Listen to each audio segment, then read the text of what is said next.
Well, it looks like the politicians have been so busy digesting the fruits of last November's election that they haven't really gotten into presidential politics. But there's an offshoot of the Christian Coalition that changed its name to Faith and Freedom Foundation, I think it is. And they had a meeting in Iowa, and lo and behold, the troops began to flock into Iowa to see if they can't do something in those caucuses. So the 2012 presidential campaign hasn't begun, but these guys are out there testing the waters. 5 of them went to Iowa to meet voters at an important campaign event. And as John Jessup reports, they were there to court one crucial block of voters. 5 GOP hopefuls do the right thing, made their political pitches to woo voters in Iowa, a state that launches presidential campaigns. Their back-to-back speeches shared 2 overall prevailing themes, criticizing what they call President Obama's leftist agenda and honoring America's religious heritage. We need to remember this and always remember it. The Constitution was designed to protect people of faith from government, not to protect government from people of faith. Their speeches touched on everything from cultural issues like marriage. For the President of the United States to order the Justice Department to not enforce the Defense of Marriage Act. That was not right. Energy policy and controversial subsidies. Ethanol takes 4 rows out of 10 of every cornfield.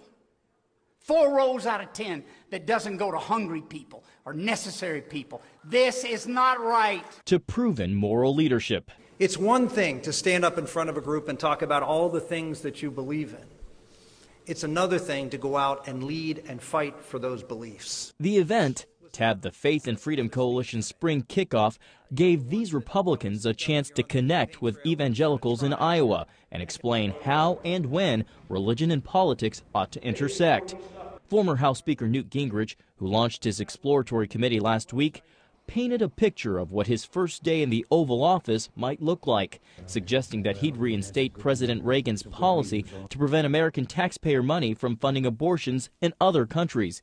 He also stressed the idea of limited government. You are personally sovereign. You loan power to the government. The government does not loan power to you. As for other Republicans with an eye on the White House, like Mike Huckabee, Sarah Palin, and Mitt Romney, they did not attend, but this is just one of many events to come. And with 60% of Iowa caucus voters describing themselves as evangelical Christians, they likely won't pass up many more opportunities to engage with this crucial voting bloc. John Jessup, CBN News, Washington. Well, I had a lot of fun in the old days in Iowa. I had a bus and a country singer, and I toured the entire state. It was cold, it was hot. I rode a horse in 102 degrees weather. I was in Spirit Lake at minus 60 degrees. I mean, it's a process and a saga to go through all of that. What do you think about this? Is this? Oh, I think this is just a little warm up. I don't think any of these guys are really going to make it, but you know, they're nice people. We'll see. We'll see. Lee Webb has the rest of our top stories from the CBN newsroom. Lee. Pat, early figures indicate the federal government has set a new spending record with the largest budget deficit ever for 1 month. $223 billion in February alone. That's far bigger than the federal deficit for the entire year of 2007, $163 billion. The budget deficit for all of 2011 estimated to come in at $1.65 trillion. Pat? You know, Lee, if people aren't shocked by this, nothing would shock them. And I don't see how in the world the Democrats in Congress can come out and say, well, we just can't cut these spending things. We just cannot take away the rights of this group and that group and the other group. We are broke. The nation is broke. When you think 1 month deficit equals the entire federal deficit in 2007, where have we come? We are going to destroy this nation. We're going to destroy our status as the reserve currency of the world. We're going to be paying unbelievably high interest rates. We're going to have runaway inflation, maybe even hyperinflation like they had in Germany. We've got all these terrible things facing us, and these guys just don't seem to get it. They just keep on, well, this interest group wants it, that interest group wants it. They got to give this, that, and the other. We need to have major cuts across the board. We need to abolish a number of cabinet officers. We need to get entitlements in line. You know, people now live longer, you know. I didn't die at 65. No. Last time I heard. People are living longer, yes. Well, I mean, you know, it used to be people died at 65. So they had for the few that went through 65, they had a little bit of a stopgap. Now, we've got the age to 67, but people are living way into their 70s and into their 80s, and we just have got to adjust Social Security to reflect reality. Well, here we go again with Mr. Nidal. Lee. Pat, the Supreme Court has refused to hear a case that challenges the use of God's name on U.S. currency. An atheist, Michael Nidal, brought the case, claiming the motto, "In God We Trust," is unconstitutional, and he said it infringes on his religious beliefs. He was appealing a ruling by San Francisco's Ninth Circuit Court of Appeals. That court had found the phrase to be ceremonial and patriotic, saying it, quote, has nothing whatsoever to do with the establishment of religion. "In God We Trust" has been America's official motto since 1956. It was first placed on U.S. coins in the 1860s and on paper currency in the 1950s. Israel is likely to offer the Palestinians a state within temporary borders. That's what Defense Minister Ehud Barak tells the Wall Street Journal. Barak says the two sides would resolve the key issues of the conflict, including who holds rightful claim to Jerusalem and the fate of Palestinian refugees. Palestinians have repeatedly rejected the notion of an interim state, but Barak says that Israel or the U.S.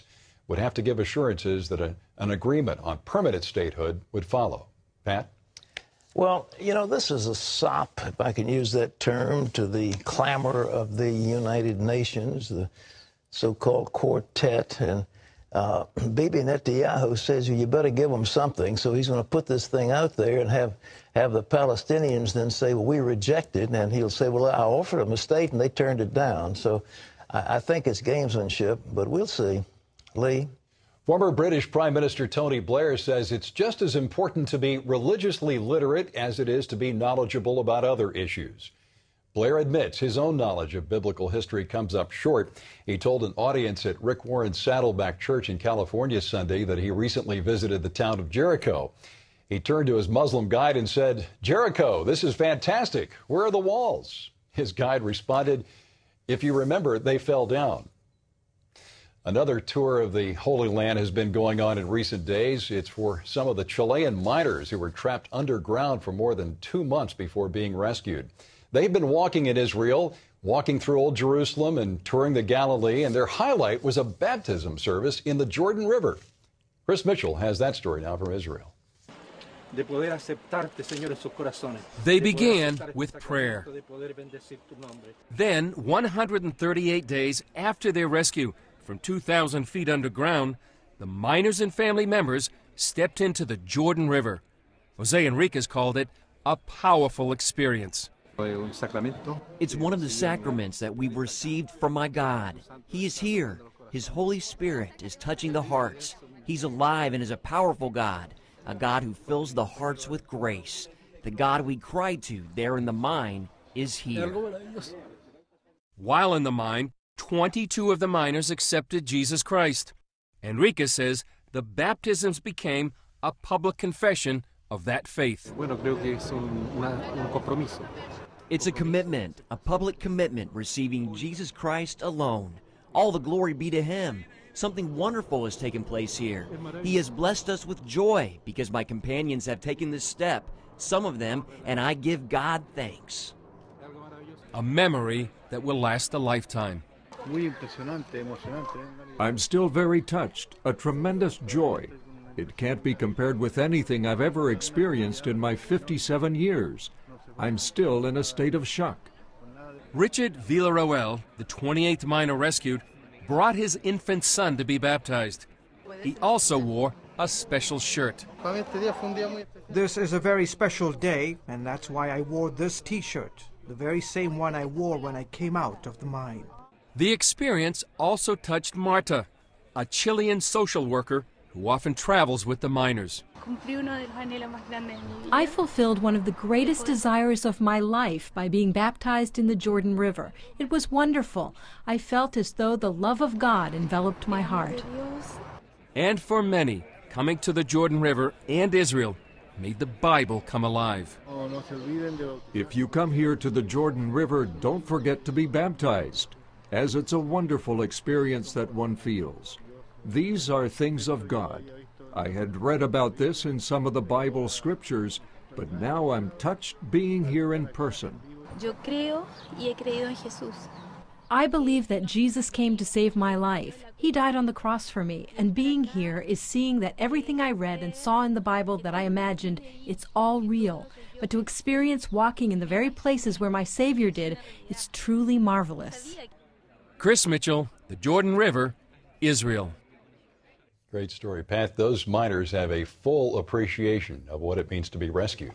I tell you, they're touching the world. They're touching my heart just listening to them, and I'm sure the people all around the world. I mean, they aren't hesitant to exclaim their love of Jesus and their gratitude that they're still alive. Welcome to Washington for this CBN News Break. The federal government is teaming up with a leading magazine to make sure teenagers keep their eyes and their mental focus on the road. The Department of Transportation and Consumer Reports unveiled a new advertising campaign to fight distracted driving. It's aimed at stopping texting while driving. A person texting at the wheel is 23 times more likely to be in a crash. Teenagers are also 3 times more likely to be involved in fatal accidents more than any other driver. Still, only about 30% of teens thinks it's dangerous to text and drive. Students at a Virginia high school are protesting a decision by the school board to remove a display of the Ten Commandments. At least 50 students walked out of Giles High School Monday morning in protest of the decision. Most of the protesters were sent back to class by a school officer, and students say they plan to protest again today.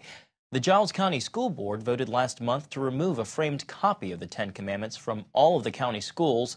The ACLU and the Freedom from Religion Foundation were threatening legal action. Well, you can always get the latest from CBN News by going to our website at cbnnews.com.